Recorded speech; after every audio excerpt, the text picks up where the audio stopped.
안녕하세요, 여러분. 반갑습니다. 네, 되게 우리 추적추적 비가 오는 날 이렇게 어려운 걸음 하셨네요. 메타버스가 아직 저도 적응이 잘 안 됩니다. 네, 근데 뭐 온라인 강의, 오프라인처럼 편안하게 진행하겠습니다. 네. 지금 저희 PDF 파일에 드린 실무 내용은요, 저 총, 테마가 4개로 구성되어 있는데요. 여러분들 좀 지루하지 않게 하고 싶은데, 아무래도 저 시험이 한 2주 정도 남았기 때문에, 좀 유의사항 위주로, 그리고 또 나올 수 있는 빈도수가 많은 문제 위주로 좀 기출 문제를 한 5회분으로 좀 추려봤습니다. 그래서 여러분들 좀 집중을 해주시면 좋겠고요. 여러분들 보시면서 바로바로 채팅창을 통해서 질문 남겨주시면 수업 진행 중에 바로바로 답변 드리도록 하겠습니다. 그래서 제가 안경 꼈어요. 여러분들 채팅창 보려고. 그래서 그렇게 진행을 해주시면 되겠습니다. 먼저 여러분들 PDF 파일 첫 장부터 보실까요? 요거는요, 저희 그 전산회계 1급 시험 응시 순서입니다. 먼저, 이거는 이제 시험장에 들어갔을 때의 순서이고요.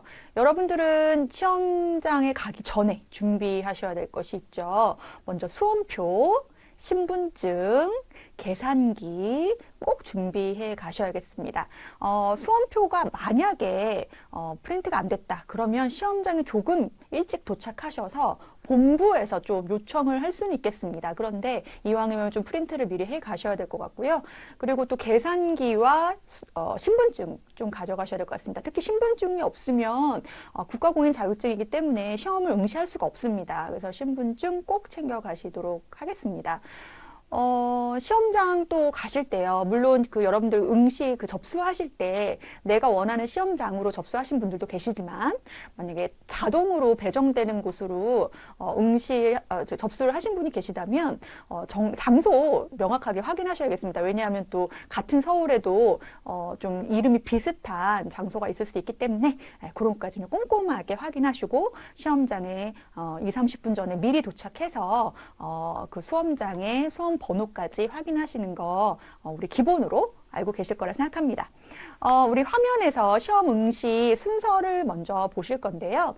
여러분들도 아시다시피 해당 시험이 이론과 실무, 컴퓨터 프로그램 운용이 같이 이루어지는 시험이기 때문에 그 이론까지도 우리가 그 컴퓨터 화면에서 체킹을 해서 제출하게 되어 있습니다. 즉 USB를 제출하는 거예요. 그래서 USB는 이제 우리 더 좋은 그리고 우리 한국세무사회에 이제 2명의 감독관이 들어와서 USB를 주면 여러분들 USB를 컴퓨터에 꽂고 거기에서 우리가 백데이터용 USB에 대해서 우리가 설치를 하게 됩니다. 이때 꼬리표가 있는데요. 거기 본인 수험 번호하고 이름을 쓰게 되어 있고요.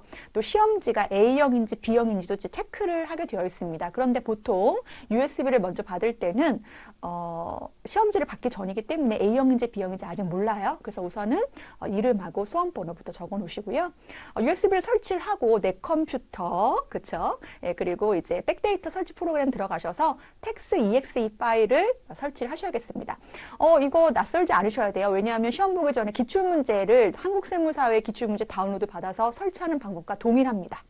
그래서 이때 유의하셔야 될 것은 수험번호 입력은 당연히 본인 수험번호 입력하시는 거고 또 감독관 확인 번호는 시간이 돼야지 알려주기 때문에 시간 되기 전에는 이제 시험을 운용하기가 어렵겠죠. 그래서 예전에는 이제 USB를 설치해야지 프로그램 운영할 수 있으니까 시험지를 먼저 나눠주면 눈으로 이론 문제라도 좀 풀 수 있으려고 했는데 요즘은 또 감독관분들이 아예 시험지를 덮어놓으라고 하는 경우도 있기 때문에 먼저 이론 문제를 풀 수 있는 거는 조금 많이 어렵지 않겠나, 뭐 케이스 바이 케이스다 이렇게 생각을 하시면 좋겠습니다.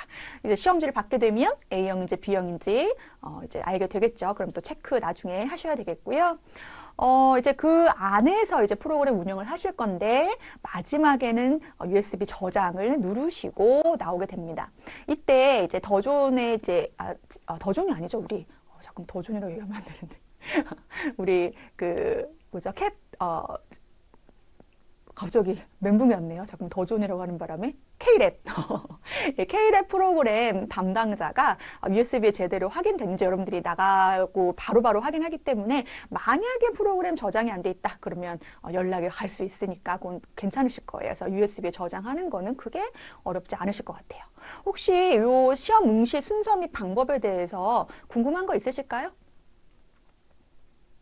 없으실까요? 괜찮으시겠죠? 네. 그러면 우리 대답이 없으신 거는 긍정의 의미로 알고 넘어가도록 하겠습니다. 자, 그러면 우리 그 다음번에 우리 테마 학습의 순서를 좀 보도록 하겠습니다. 우리 여러분들도 아시다시피 이론이 30점, 30%, 그리고 실무가 70% 이렇게 구성되어 있고요. 오늘 특강은 실무 시험 위주로만 진행을 하게 됩니다. 그러면 실무 시험이 어떻게 구성되어 있는지 여러분들 기억나실까요? 기초정보관리, 일반 전표 입력, 메인 매체 전표 입력, 그리고 전표 수정하는 거, 그리고 결산 정리사항, 그리고 마지막에 뭐가 있습니까? 뭐가 있는지 아시나요? 아무도 대답을 안 하실까요? 마지막에 있는 문제가 아무도 대답을 안 하시니까 제가 대답합니다. 장부조의 문제가 있습니다. 그런데 이 6가지 중에 우리가 기본적으로 또 필수적으로 알아야 되는 우리 4가지 위주로만 이번 시간에는 정리를 할 건데요. 먼저 이제 기초정보관리부터 정리를 하도록 하겠습니다. 자, 그러려면 여러분들이 본 그 특강과 관련된 데이터를 좀 설치를 하셔야 되는데요. 제가 요 기초정보 관리와 관련된 데이터를 3개를 준비를 했습니다. 데이터는 여기에 있는 한번 들어가 보실까요? 제가 먼저 보여드릴게요. 지금 여러분들 데이터가 없기 때문에 먼저 보여드리면 여기 C 드라이브에 가시면 요 K랩 DB라고 있습니다. 아까 제가 더 존이라고 했던 큰 실수했네요. K랩 DB. 자, 그럼 K랩 프로그램에 가시면 이렇게 순서에 나와 있는 요 숫자로 되어 있는 폴더가 있는데요. 이게 바로 회사들 폴더가 되겠고요. 저는 5101번, 5102번, 5103번을 이용해서 여러분들 문제를 풀 겁니다. 그래서 요 3개만 데이터가 있으면 될 것 같고요. 좀 보기 안 좋으니까 나머지는 좀 지워볼게요.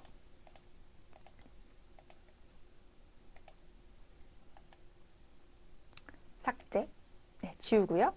그런 다음에 나와서 자, 회사 프로그램을 들어가는데요. 들어가 보면 이렇게 가람산업이라고 뜨는데 이거는 이제 기존에 있던 데이터입니다. 그래서 이 경우에 우리는 5101번, 5102번, 5103번을 필요로 한다고 했기 때문에 여기 회사 등록으로 가서 회사 코드 재생성을 반드시 눌러주셔야 됩니다.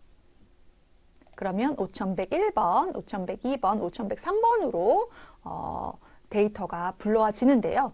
만약에 이런 경우도 있을 수 있어요. 전 데이터가 아예 없는데요. 그러면요. 한번 보여드릴게요. 아예 프로그램 종료하고요. 여기 바탕화면에서 불러오겠습니다. 이렇게 떴어요. 그러면 여기 회사 등록으로 가시면 돼요.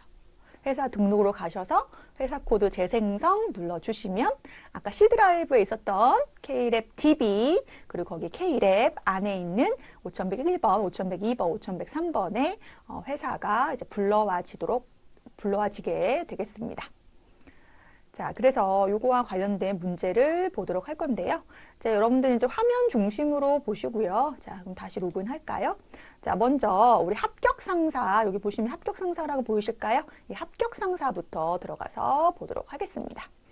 자, 우리 기초정보 관리는요, 거의 10점 정도 되는 파트인데요.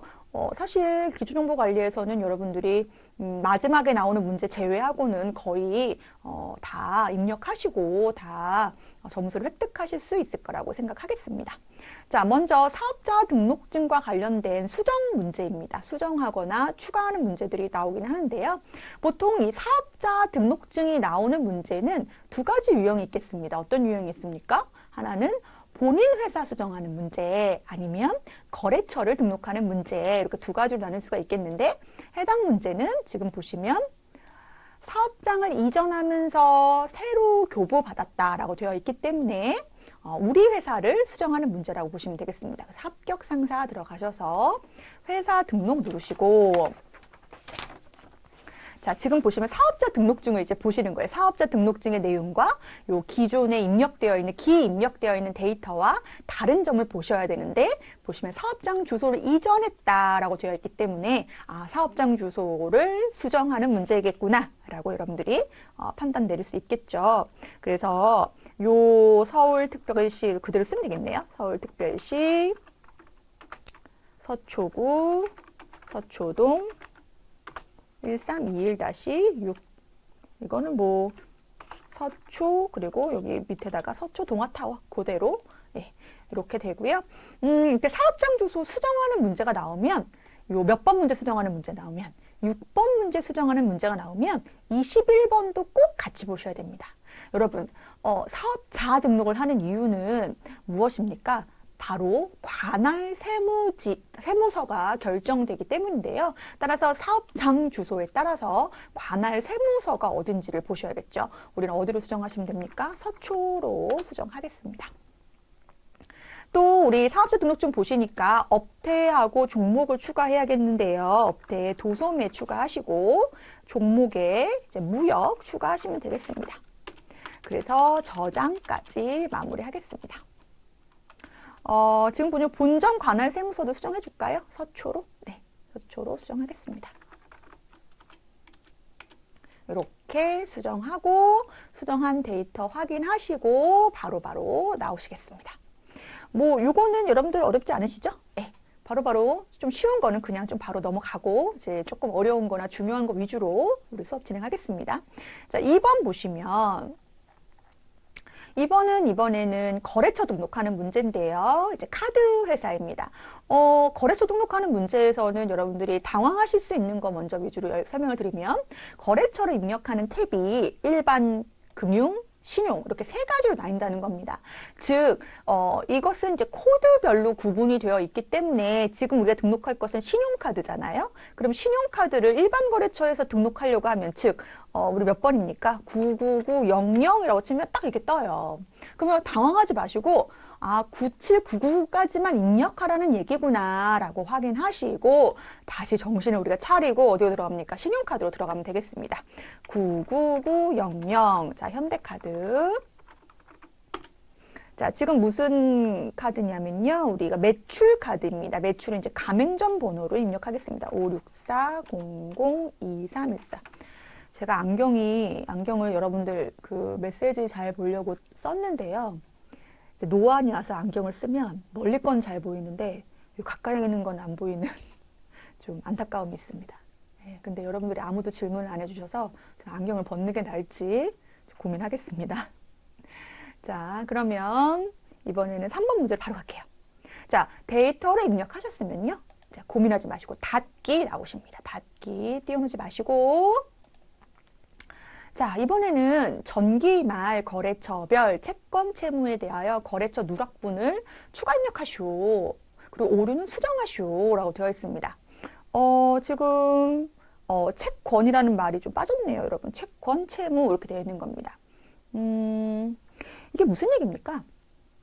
채권, 채무. 채권은 받을 돈, 채무는 갚을 돈. 이렇게 단순하게 얘기한다면, 갚을 돈이 얼마야? 받을 돈이 얼마야도 중요합니다. 여러분, 자, 전기말 시점에 우리가 받을 자산이 얼마야? 부채가 얼마야? 이걸 알 수 있는, 결과물이 뭡니까? 재무상태표죠. 전기분 재무상태표에 들어가면 뭘 알 수 있다는 거예요? 외상매출금이 얼마 있어? 그리고 외상매입금이 얼마 있어? 이런 거 알 수 있다는 거예요. 그런데 그 금액이 얼마인지도 중요하지만 더 중요한 거는 누구한테 받을 돈이냐 이것도 중요하다는 거죠. 또 누구한테 뭐 할 돈이냐? 갚을 돈이냐? 이것도 중요하다는 거죠. 그걸 볼 수 있는 탭이 뭡니까? 바로 거래처별 초기 2월입니다. 따라서 거래처별 초기 2월에 있는 데이터는 어디서 불러오는 거예요?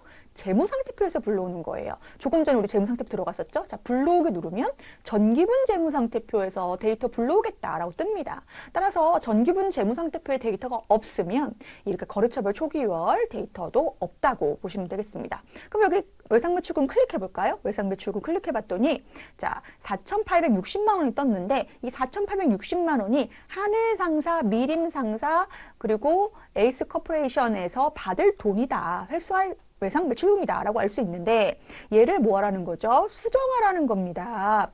자, 보시면 누락된 게 구분 보시면 누락됐다는 건 수정하라는 거예요. 입력하라는 거, 추가 입력하라는 거잖아요. F2 누르시고 누구예요? 동산실업. 자, 금액이 얼마입니까? 500만 원입니다. 자, 500만 원 끝났네. 왜냐하면 500만 원 넣고 끝나면 안 돼요. 차액이 마이너스가 뜨면 안 됩니다. 차액은 무조건 뭐여야 돼요? 제로여야 되죠. 다시죠. 여러분 너무 쉬운 얘기하고 있죠. 자, 그럼 또 밑에 보니까 오류가 있다. 하늘 상사 금액이 얼마가 아니라 2천만 원이 아니라 얼마다? 1,500만 원이다. 그럼 1,500으로 고치면 엔터. 자, 우리 엔터 치면서 연산과 저장의 의미. 자, 그래서 차액이 뭐로 됩니까? 예, 제로로 바뀝니다. 이렇게 되면 해당 문제 풀이가 마무리되겠습니다. 자, 나오겠습니다. 닫기. 자, 바로 다음 문제 갑니다. 자, 국고보조금 계정 과목을 217번에 차감 항목으로 등록하시오. 즉, 계정 과목을 등록하는 문제입니다. 자, 여러분, 계정 과목이라고 하는 것이 바로 여기 계정 과목 및 적요 등록에 있는 내용들인데요. 이 계정 체계라고 하는 것이 우리 회계 프로그램의 맵, 약간 지도 같은 개념인 거죠. 자, 그런데 이때 몇 번에다가 217번에, 그럼 여러분들 생각하셔야 돼요. 217번이 어느 체계 안에 들어가는가? 자, 보시면 유형자산 체계 안에 들어가네요. 유형자산.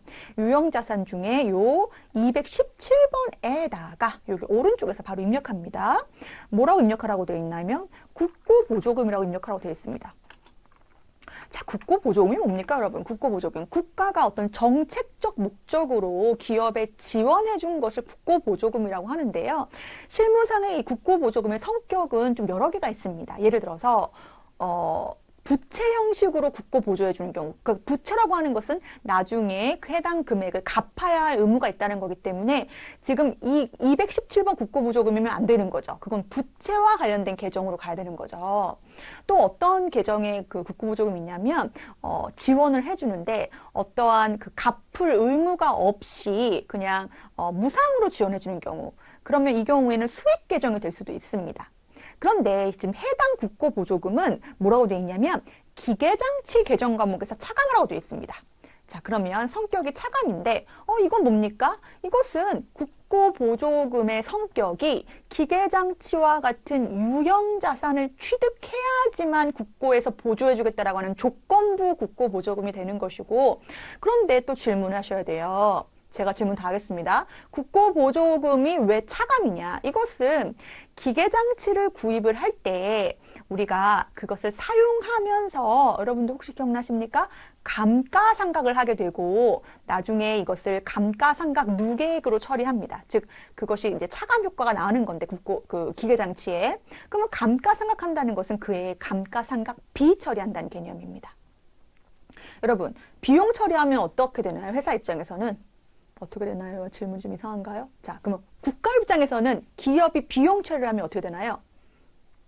국가 입장에서는 세금이 덜 거치겠죠. 따라서 기계장치를 구입해 하고 이제 국고보조금을 제시하면서 그 대신에 이 국고보조금만큼은 감가상각 처리하지 마. 그럼 세금 절감 효과까지 있는 거잖아. 라고 얘기해주는 개념인 거예요.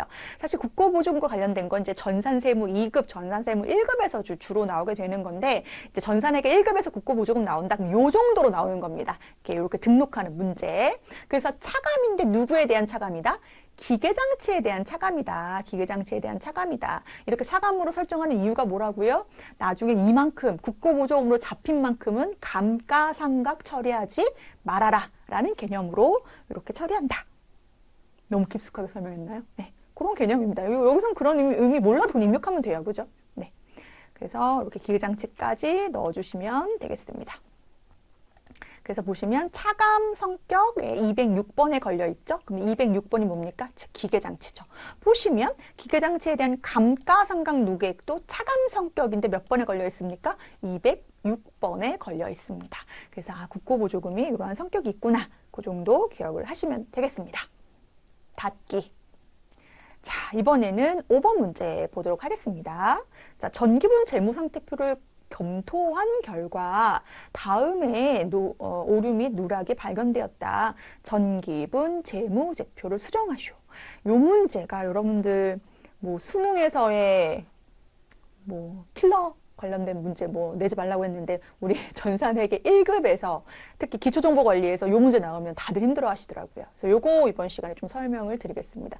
왜냐하면 이 문제가 이제 초반에 나오는데 한 4점 정도 나오죠. 근데 70점 중에 4점 하면 그렇게 높은 점수는 아닌데 굉장히 타격이 있죠. 마음에. 그렇죠. 그래서 뒤에 이제 처음에 좀 문제가 틀리면 뒤에 가면 이제 뒤에 갈수록 마음이 좀 힘들어지는 것처럼 요 문제는 좀 우리 설명하고 넘어가도록 하겠습니다. 판서 좀 할까요?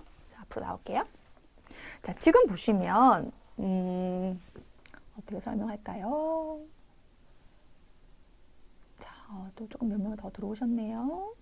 자, 전기가 있고 단기가 있다고 볼까요? 자, 그러면 단기에 예를 들어서 1월 1일부터 12월 31일까지의 회계 연도고요. 요 결산 시에 우리 결산을 하게 됩니다. 결산. 자, 결산을 한다는 의미는 무엇입니까?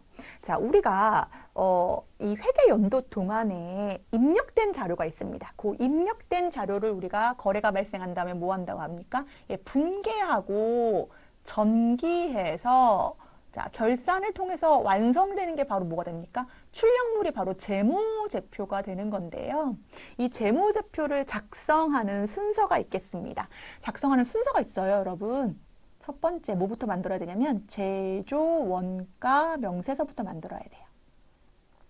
제조 원가 명세서라고 하는 것은 우리 회사가 제조업인데 즉 물건을 만들어서 판매하는 기업인데 우리가 제조 즉 재료도 쓰고 노무비도 쓰고 그리고 다른 거 경비 같은 거 다 써서 재료를 그 제품을 생산하는데 이만한 원가가 들었다라는 세부 내역이 제조 원가 명세서고 이거 우리가 만드는데 얼마 들었는지 아는 것이 바로 뭡니까? 단기 제품 제조 원가입니다. 얘를 알아야지만 우리가 뭘 할 수 있냐면 내가 만드는 제품에 대한 원가를 알아야지만 내가 판매한 제품의 원가도 알 수 있는데 그게 바로 뭐가 됩니까? 매출 원가가 되는 거죠. 그래서 그 다음에 만들 수 있는 게 바로 뭐냐면 손익계산서입니다. 즉 단기 제품 제조 원가가 확정돼야지만 손익계산서에 뭐가 확정되는 거고 그쵸 매출 원가가 확정되는 거고 매출 원가를 알아야지만 뭘 알 수 있습니까? 단기 순이익을 알 수가 있는 거죠. 매출액에서 매출 원가 차감하면 단기 순이익 나오는 거니까. 자, 그런 다음에 단기 순이익을 알게 되면 뭘 알게 되는 겁니까? 우리 이렇게 고생해서 이렇게 이익이 났어 하면서 얘를 어떻게 쓸까, 어떻게 처분할까를 이제 고민하게 되죠. 그래서 처분 가능한 금액을 알 수 있어서 그게 바로 미처분 이익여금에 대한 금액을 알 수 있다는 거죠. 그래서 이익여금 처분 계산서를 작성하게 되고요. 자, 미처분 이익여금을 알게 된다는 것은 우리가 결산 시점에 드디어 자본이 확정된다는 거기 때문에 뭘 알게 되는 겁니까? 재무상태표를 확정되는 겁니다. 왜냐하면 이익여금이라는 게 뭐기 때문에 자본 계정이기 때문에 자본 금액이 확정되는 것이 바로 이제 재무상태표이다. 그래서 요 순서대로 결산이 이루어진다고 보시면 되겠습니다. 자, 그래서 우리가 예전에 제손, 이, 대차 대조표 때는 대라고 했는데 여기 또 제가 나오죠. 제손, 이체. 이렇게 순서대로 작성됩니다. 내가 만드는데 얼마의 원가가 들어갔는가를 알아야겠고 만드는데 들어간 원가 때문에 판매할 때 원가도 알 수가 있고 그래서 내가 이익을 알게 되면 처분 가능한 이익이 얼마인지 알게 되고 그리고 그 처분 가능한 이익까지 포함해서 자본이 확정된다. 그래서 제손, 이제 순서대로 결산을 한다. 이겁니다. 자, 그런데요, 우리는 지금 전기분에 대해서 좀 얘기를 하려고 합니다. 원래 해당 프로그램을 계속 사용을 하면 요 내용이 당연히 차기로 그 다음 연도로 자동으로 이월됩니다. 물론 마감 2월을 눌러주면 자동으로 이월됩니다. 그래서 자, 다음 연도 1월 1일 시점에 전기분 재무제표를 작성할 일은 없습니다. 그런데 전기분 재무제표를 작성하고 수정하는 일이 왜 생겼냐? 해당 케이스에서는 단기분에 지금 프로그램을 새로 구축한 거죠. 즉 프로그램을 구매한 거예요. K랩 프로그램을 구매했습니다. 자, 그러면 프로그램에는 데이터가 있습니까? 없습니까? 여러분. 없어요. 데이터가 없습니다. 데이터가 없으니까 데이터를 넣어주는 거예요. 누가? 담당자가 넣어주는 거죠. 그쵸. 예, 넣어주죠. 그럼 거래처도 넣어주고 다 하는 거죠. 근데 뭐 여러분들도 아시다시피 프로그램 요즘 너무 잘 나와가지고 엑셀로 이렇게 막 이렇게 업로드 되게 해주고 약간 이렇게 해줍니다. 근데 어찌됐든 시험 볼 때는 그래서 전기분 데이터를 넣는다는 얘기는 단기 시점에 새로 프로그램 구축을 해서 전기분 데이터를 넣는다는 뜻이에요. 그러면 전기분 재무상태표에 지금 데이터가 없으니 넣어주자는 거예요. 넣어주자는 건데 그럼 이 순서대로 넣어주면 되겠네요. 재, 손, 이, 재. 왜냐하면 제조, 원가, 명세서를 작성해야지 뭐를 작성할 수 있고 손익계산서를 작성할 수 있고 이익잉여금, 처분계산서를 작성할 수 있고 재무상태표를 그 다음에 마지막으로 확정될 수 있겠다. 재무상태표. 그러면 이렇게 하면 뭐 그렇게 어려우신가요, 여러분? 네, 이것만 생각하면 그렇게 어렵지 않은데 왜 그동안에 내가 어려웠지? 생각하실 거예요. 그냥 이렇게 작성하면 되는데 근데 여기서 하나 변수가 있어요. 뭐냐면 이 전기분 재무제표를 작성할 때 자, 중요한 포인트가 뭐냐면 보세요. 자, 우리 아까 제조원가 명세서에서 계산하게 되는 걸 뭐라고 했냐면 이 단기 제품 제조원가라고 했거든요. 이 단기 제품 제조원가를 알려면 뭐도 알아야 됩니까? 단기 제품 제조원가를 알려면 재료비도 알아야 되고 노무비도 알아야 되고 그리고 제조 경비도 알아야 되고 또 뭐도 알아야 되냐면 제공품 계정도 알아야 되고 기말 제공품 뭐 이러한 우리 그 원가액에서 배웠던 즉 어떠한 재고 자산의 기말 잔액을 알아야 됩니다. 자, 예를 들어서 자, 재료비 계산해 볼까요? 재료비라고 하는 것은 원래 있었던 기초 재료에다가 원재료에다가 내가 단기에 뭐 한 거, 매입한 거는 더해주고 뭐 한다고 배웠습니까? 기말 원재료 재고액을 뭐 하겠다. 뺀 것이 재료비다. 어렵지 않아요, 여러분. 원래 내가 사놓은 게 100원어치 있었는데 또 필요할 것 같아서 내가 500원어치 사왔다. 그럼 내가 사용 가능한 재료비가 얼마치 있습니까? 600원어치 있는데 이 중에 내가 200원이 남아있는 걸 확인했다. 그러면 사용한 거 얼마나 보는 겁니까? 400원으로 보는 거죠. 이게 바로 재료비 계산하는 공식인데 지금 제가 말씀드리고자 하는 것은 요 제조원가 명세서를 작성하기 위해서는 이렇게 기말 시점의 재료, 제공품 그리고 뭐 제품 이런 식의 재고 자산의 잔액을 알아야지만 요 제조원가 명세서를 작성할 수가 있다는 겁니다. 그래서 이 얘기를 왜 이렇게 길게 하냐면요. 요 기말 원재료 재고액은 기말 제공품 재고액은 직접 여기서 수정하는 게 아니기 때문에 이 말씀을 드리는 거예요. 자, 무슨 얘기냐? 빨간색으로 써볼게요, 이번엔. 자, 요거는 순서가 맞는데요. 요 전에 요 재무상태표가 요 위로 올라옵니다. 즉, 재무상태표에 여기다 위에다 쓸까요? 재무상태표에 원재료, 제공품, 제품, 계정에 잔액이 있습니다. 그러면 그 잔액은 뭐를 의미하는 걸까요, 여러분? 재무상태표의 작성 시점이 언제입니까? 전기분 12월 31일, 즉 기말입니다. 기말 시점에 작성한 거예요. 그럼 기말 시점에 작성한 원재료, 제공품, 제품은 바로 기말 원재료다. 기말 제공품이다. 그리고 손익계산서에 기말 제품이다로 연결될 수 있는 거죠. 그런데 제가 아까 뭐라고 말씀드렸습니까? 기말 원재료, 기말 제공품, 기말 제품은 각각의 그 서식에서 직접 입력하는 것이 아니라 재무상태표에 입력된 자료들이 뿌려진단 말이에요. 뿌려져요. 즉, 제조원가 명세서에 있는 기말 원재료 재고액이 1,000원으로 되어 있다는 것은 이미 어디에 기록되어 있다? 재무상태표의 원재료에 1,000원으로 기록되어 있기 때문에 그 데이터가 온 거라는 거예요.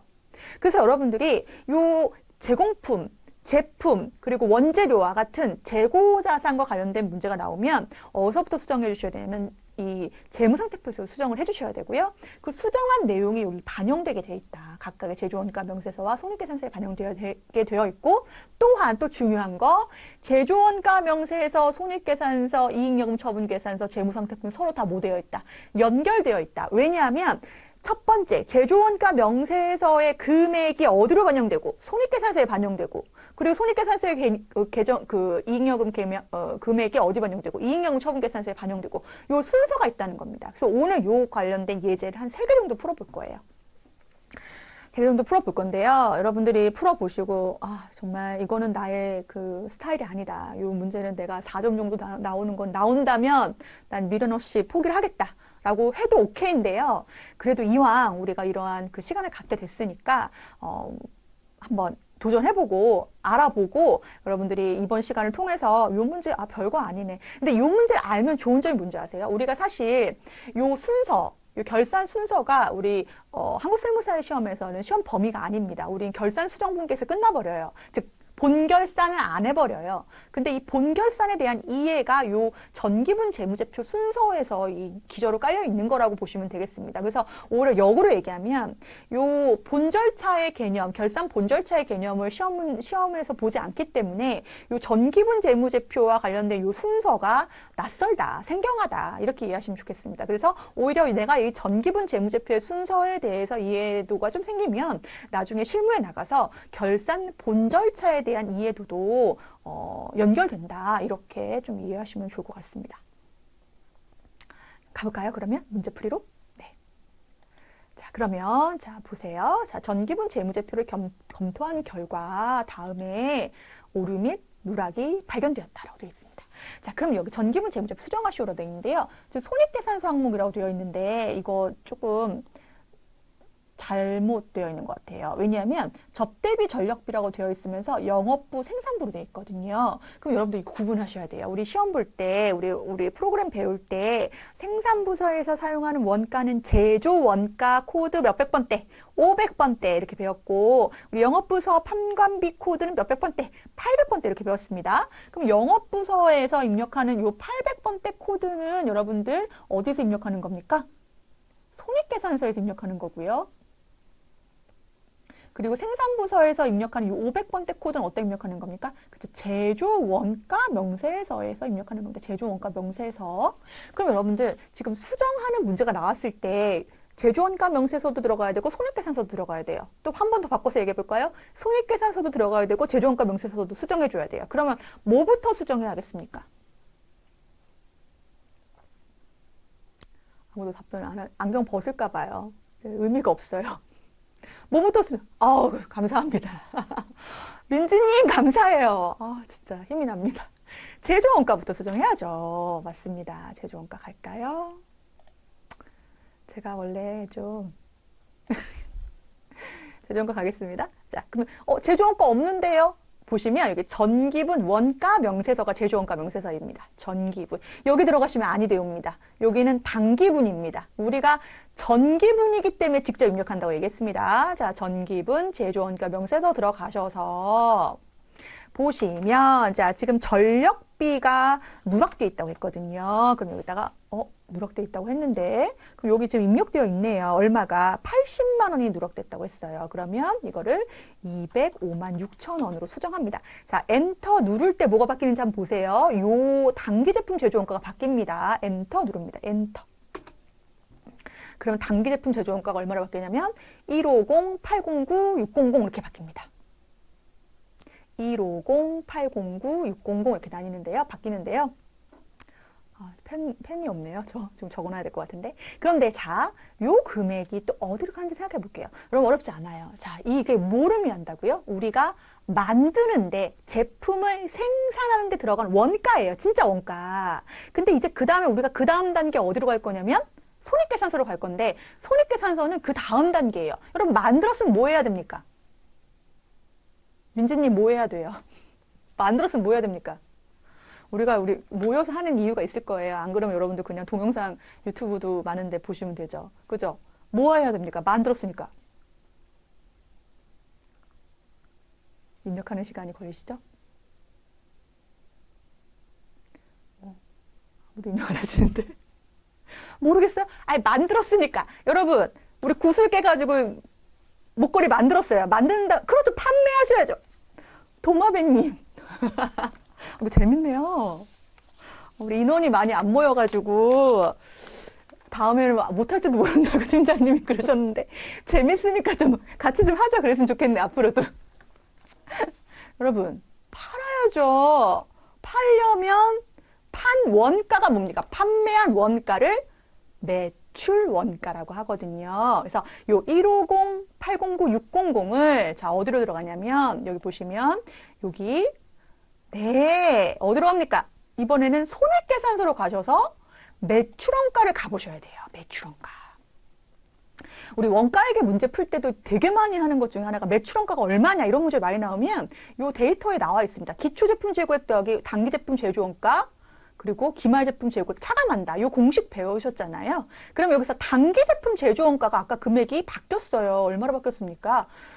150, 809, 600. 이것 때문에 여러분들 피 들고 가져가셔야죠. 150, 809, 600을 적어놓은 거를 여기다 직접 입력하셔야 됩니다. 이래서 우리가 어려웠던 거예요. 복잡해요, 뭔가. 그죠? 입력합니다.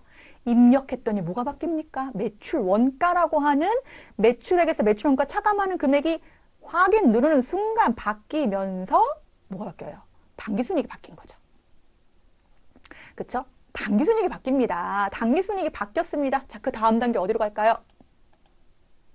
당기순이익이 바뀌었습니다. 우리 아까 세 번째가 어디였죠? 제조원가 명세서가 처음, 그 다음이 손익계산서, 그 다음이 세 번째가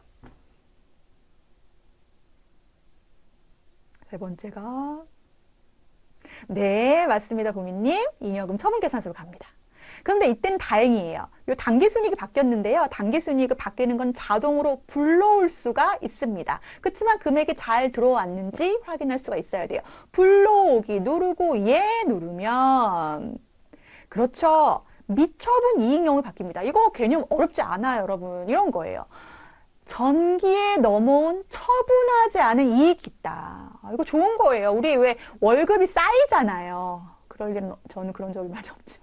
월급이 쌓이면 그게 처분하지 않은 나의 이익이 쌓였다 보시면 되는데 이번 달 월급이 들어온 거예요. 그러면 내가 사용할 이익이 있다. 이런 개념이랑 동일해요, 여러분. 그래서 전기 2월 미처분 이익잉여금이 있었는데 이번 연도 당기순이익이 들어와서 처분 가능한 미처분 이익잉여금이 있다 이 뜻입니다. 그럼 요 328, 507, 250 데이터가 좀 이상한데 328, 507, 250을 데이터가 맞아야 되는데 어디서 확인하십니까? 마지막 우리 어디로 들어가고 그랬습니까? 전기분 재무상태표에 가셔서 그죠? 전기분 재무상태표에 가셔서 요 이번에는 미처분 이익잉여금이라고 했는데 왜 2월이에요? 이거는 프로그램의 성격상 2월 시킨다. 그러니까 내년으로 넘긴다로 그 프로그램에서 이익잉여금이란 개념을 두 가지로 쓰는 거니까 미처분 이익잉여금이랑 동일한 개념입니다. 그래서 이 금액을 32 아까 금액이 얼마였죠?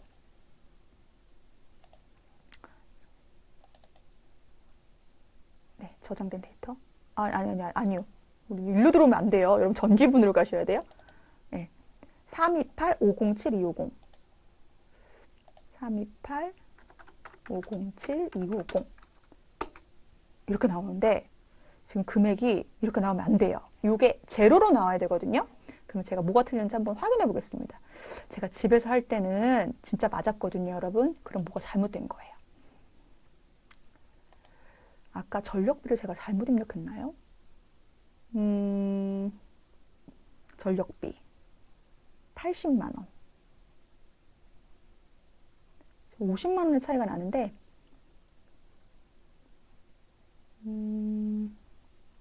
그러면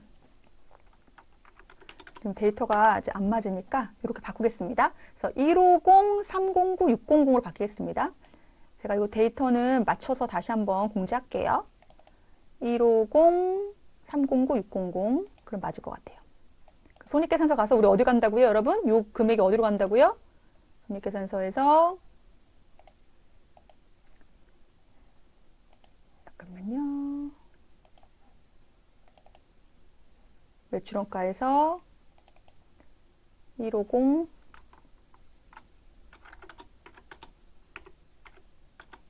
609 죄송한데 볼펜 좀 주실래요? 제가 지금 멘붕이 왔네요. 잠깐만요. 금액이 안 맞으면 안 되는데 이런 죄송해요. 여러분 잠시만요. 감사합니다. 네. 150, 309, 600.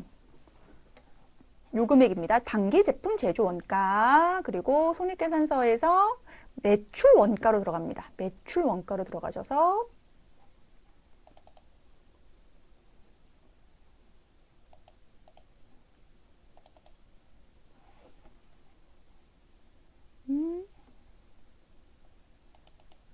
네, 들어왔습니다.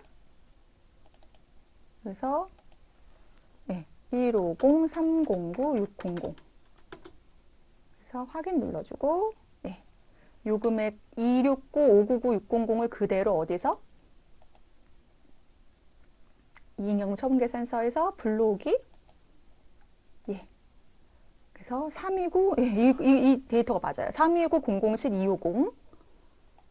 네. 그래서 요 금액이 어디서? 재무상태표에서 여러분 2월 이익여금이 328-007-250으로 엔터 치면 대차 차액이 제로. 요거가 우리가 해야 될 일인 거예요. 그래서 요게 굉장히 복잡하고 힘들지만 여러분들 요 4점짜리 문제를 해결하는 순간 여러분들이 기쁨을 느끼시기 바랍니다. 해당 문제는 다시 한번 정리를 해보면 시간이 많이 흘렀나요? 해당 문제는 어떤 문제입니까? 제조원가 명세서도 수정하고 손익계산서도 수정하는 문제예요. 그래서 여기에 있는 내용이 여기 아래까지 수정되는 문제입니다. 그런데 제가 요 위에 있는 문제도 지금 이따 풀어볼 거기 때문에 미리 설명을 드렸는데 제조원가 명세서가 수정됨과 동시에 뭐가 수정됩니까? 단기제품 제조원가가 수정되고 단기제품 제조원가 때문에 뭐가 수정됐습니까? 손익계산서의 매출원가가 수정됐고 매출원가 때문에 단기순이익이 수정됐고 단기순이익이 이익여금 처분계산서에서 자동으로 불러오기 그런 다음에 재무상태표에 뭐까지 미처분 이익여금 이꼬르 뭐와 똑같다? 2월 이익여금과 똑같다. 그거까지만 반복적으로 여러분들이 순서대로 한번 가보시면 정말 해당 문제 킬러가 아니라 네, 우리 죽지 않을 수가 있겠습니다. 네, 그래서 여기까지 해서 지금 우리 합격 상사 문제 풀어봤고요. 지금 시간이 벌써 몇 시예요? 이 시기에 맞는 거죠? 오, 너무 이 문제 열렸네요. 바로 넘어가겠습니다. 네, 닫기 누르고 자, 그러면 이번에는 우리 테마학습 회사를 바꿔야죠. 회사 변경하시고 기출상사로 바꾸겠습니다. 변경. 네. 자, 우리 별빛은행 통장 개설한 거 거래처 등록 메뉴 입력하겠습니다. 거래처 등록하셔서 은행이니까 금융기관 탭 눌러주시고 몇 번입니까? 98100. 자, 별빛은행. 자, 우리 보통 예금이고요. 계좌번호 바로 입력하겠습니다. 8711-88-101033. 네, 이렇게 입력하고 바로 넘어가겠습니다. 닫기 눌러주시고 그 다음 문제. 영업의 수익의 임대료 계정. 임대료는 내가 사무실이나 이런 걸 빌려준 거죠. 임차료는 빌린 거. 근데 임대료는 영업의 수익이죠. 자, 우리 어디로 가셔야 됩니까? 계정과 목록 저기 등록하셔서 자, 여기 계정책을 잘 보셔요. 이거 재밌어요. 쭉 내려와 보시면 여기 영업의 수익이 있습니다. 클릭. 여기 안에 임대료 보이십니다. 여기 제가 뭐라고 했어요? 요 프로그램의 계정 맵 우리 지도다 이렇게 이해하시면 되고 요 임대료와 관련해서 6번에다가 적요 6번 대체적요 6번 대체적요라고 하는 것은 현금거래가 아닌 거죠. 6번 눌러주시고 뭐 누르면 됩니까? 우리 임대료 수익의 선수수익 대체 이렇게 입력하고 바로 넘어가겠습니다. 자, 넘어가셔서 이번에는 3번 문제 보겠습니다. 3번. 이 문제도 그러니까 이거는 그냥 여러분들한테 어렵게 생각하십시오라는 메시지를 주려고 이렇게 문제 내는 거예요. 이렇게 문제가 좀 앞서서 이렇게 나오면 뒤에 있는 전표 문제가 좀 쉽기도 하죠. 자, 지금 보시면 거래처인 기존상해와 외상매출금과 외상매입금을 상계한다는 약정이 없다. 이게 무슨 얘기입니까? 내가 받을 돈도 있고 뭐 할 돈도 있는데 갚을 돈도 있는데 상계한다는 것은 뭐 하겠다는 퉁친 거잖아요. 내가 갚을 돈과 받을 돈을 퉁친 거예요. 그래서 약정이 없음에도 불구하고 상계해버렸다. 그렇다고 하면 총액은 다음과 같다. 지금 뭐라고 돼 있냐면 외상매출금이 2천, 즉 내가 회수할 금액 2천 있고 내가 갚을 부채가 얼마가 있다는 겁니까? 1,000만 원 있다는 거예요. 근데 얘를 상기했다는 것은 어떤 의미일까요? 어떤 의미일까요, 여러분? 그러면 외상 매출금 2천, 외상 매입금 1,000 이렇게 안 썼다는 얘기예요. 그럼 외상 매출금을 얼마로 썼다는 걸까요? 부담스러우시죠? 써보세요, 여러분. 얼마일까요? 외상 매출금 얼마로 쓴 걸까요? 제가 문제를 좀 많이 준비했는데, 시간을 봐가면서 제가 나중에 답안을 다시 공지해 드리더라도 할 수 있는 범위 내에서만 할 건데요. 그래도 여러분들 한번 생각을 해보면서 우리 제대로 하는 게 중요하니까. 뭐 쭉 뽑는 거야 제 전문이니까 할 수 있죠. 근데 좀 그렇게 해보겠습니다. 여러분 외상 매출금을 그러면 2천이 아니라 얼마로 적어놨다는 걸까요? 장부에.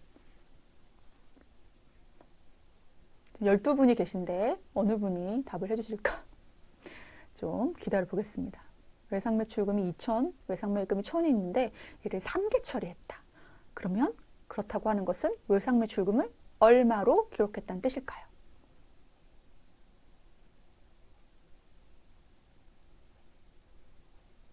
입력하고 계시군요, 여러분. 네.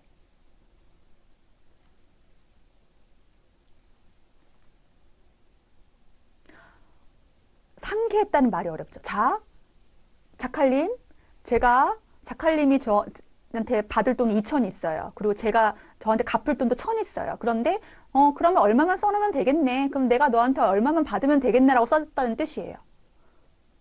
그렇죠, 그렇죠, 그렇죠. 역시 군방하시네요. 상기했다는 얘기는 얘를 퉁쳤다는 말이 더 어려운 표현인가요? 퉁쳤다는 뜻이에요. 그 얘기는 뭐예요? 얘네를 합쳐버렸다는 뜻이에요. 상기했다는 거는 그쵸, 1,000으로 되어 있다는 뜻이에요. 그럼 얘를 수정하래요. 그러면 외상 매출금이 1,000으로 되어 있으니까 얼마를 더 올려야 되겠습니까? 1,000을 더 올려야 될 것이고 외상 매입금은 아예 0으로 되어 있다는 거니까 1,000을 더 올려야겠네요. 근데 여러분 이 채권과 채무는 어디에 기록되어 있는지부터 생각을 해보셔야 되는데, 자, 문제 보시면 전기분 재무상태표도 수정하고 거래처별 초기이월도 수정하라고 되어 있어요. 그럼 이게 무슨 얘기입니까? 전기분 재무상태표를 먼저 가서 외상 매출금과 외상 매입금에 1,000만 원씩 더 올려줘야죠. 왜냐하면 외상 매출금은 1,000만 원이 있으니까 2,000으로 올려주고 1,000으로 올려주고 그 다음에 금액 우리 거래처별 초기월 가서 우리 금액도 그 거래처별 금액도 조정을 해줄 건데요. 한번 해볼게요. 보시면 아실 거예요. 자, 어디로 갈까요? 전기분 재무상태표 갑니다. 문제에서 어디로 가라고 나와 있어요. 다행히. 그쵸? 가셔서 누굴 갑니까? 외상 매출금 가요. 그럼 또 놀래, 우리가. 왜 놀래냐면 1,000이 아닌데요 하고 놀래. 1,000이 아닌데요. 그쵸? 지금 기존 상해와의 거래만 있는 것이 아니라 다른 기업과의 거래도 다 합쳐져서 4,600이 있는 거예요. 그러면 아까 얘기한 기존 상해가 2,000인데 1,000만 적어놨다는 건 여기에 얼마만 더해주면 되는 겁니까? 1,000만 원만 더해주면 되는 거예요. 그래서 얼마로 바꾸시면 돼요? 5,600으로 바꾸시면 돼요. 이해되실까요? 자, 그럼 이번엔 또 어떤 계정을 찾아가 볼까요? 외상 매입금 가죠. 외상 매입금. 외상 매입금은 내가 받을 돈이 1,000 있는데 아예 입력하지 않았다는 얘기예요. 얘도 뭐로 조정해 줍니까? 1,000으로 4,000으로 조정해 주죠. 이렇게. 근데 대차 차익 왜 있어요? 이거 뒤에 문제 때문에 있는 거예요. 네. 이렇게 조정해 주시고 나오셔서 자, 거래처별 초기월 가셔서 불러옵니다. 왜 불러올까요? 요 지금 자동으로 불러와졌네요. 네, 그래도 한 번 불러옵니다. 그래서 외상 매출금 5,600 그리고 외상 매입금 우리 4,000으로 조정되어 있는지 확인하시고, 자, 외상 매출금 5,600에서 1,000만 원의 차익이 있는데요. 왜냐하면 기존 상해가 지금 얼마로 되어 있습니까? 외상 매출금이 1,000만 원으로 되어 있네요. 그래서 얘를 얼마로 수정합니까? 2,000만 원으로 수정, 엔터 눌러주시고, 자, 외상 매입금 가셔서 이번에는 기존 상해가 없어요. 없으니까 F2 이용하셔서 기존 상해 눌러주십니다. 얼마를? 1,000만 원 이렇게 눌러주십니다. 보통 여러분들 문제, 기초정보관리 문제 한 3문제 혹은 4문제 이렇게 나오는데 이런 문제가 나왔다는 건 어려우라고 내는 문제인데 제가 일부러 이 문제를 넣었어요. 왜냐하면 저랑 풀 때는 어려워도 되잖아요. 그쵸? 시험 볼 때만 안 어려우면 되잖아요. 근데 이제 요 메커니즘을 이해를 하시면 조금 관련된 문제가 나왔을 때 충분히 풀이하실 수 있을 것 같아요. 그죠? 네, 넘어가겠습니다. 자, 그 다음에 우리 전기분 자료. 요거 나왔네요. 전기분 자료 중. 제가 이거 편집을 해서 드렸는데 이게 또 이렇게 PDF 되면서 이렇게 됐나 봐요. 자, 주어진 자료를 수정 입력하시오. 그러면서 원재료, 제공품, 제품 이렇게 나와 있어요. 그럼 이걸 제가 마지막으로 그림 그려드리고 바로 이제 점표 입력 수업으로 갈게요. 우리 이러다가 밤샐지도 몰라서 점표 입력 수정을 갈게요. 자, 그러면 이게 무슨 뜻이냐? 한 번만 더 얘기할게요. 제가 좀 집요해요, 여러분. 좀 이거 갈게요, 한 번만. 자, 아까 순서가 뭐였어요? 전기분. 이거 전기분 얘기하는 거예요. 전기분. 또 순서는 동일해요. 제조, 원가, 명세서. 또 뭐 있어요? 제손, 손익계산서. 그 다음 뭐예요? 이익력은 처분, 계산서. 그 다음 뭐예요? 마지막으로 재무상태표. 근데 이 전기분의 경우에는 제조원가 명세서 위에 뭐가 있다 그랬어요? 재무상태표에 재무상태표가 왜 가요? 재무상태표에 누구 때문이다? 재고자산 때문이라고 제가 말씀드렸어요. 여기서 재고자산은 원재료, 제공품, 제품인데 요 지금 문제에서 원재료 400, 900, 1700이죠? 400, 900, 1700으로 수정하시오 문제 나와 있는데 얘를 수정하면 자, 제조원가 명세서에서 뭐가 수정되냐면 기말 원재료,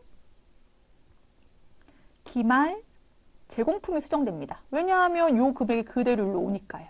그럼 제조원가 명세서에서 뭐가 수정됩니까? 결과물로 아까 기억나실까요? 당기, 제품, 제조, 원가가 수정되고요. 손익계산서에서는 뭐가 수정되냐면 기말 제품 재고액이 수정됩니다. 기말 제품.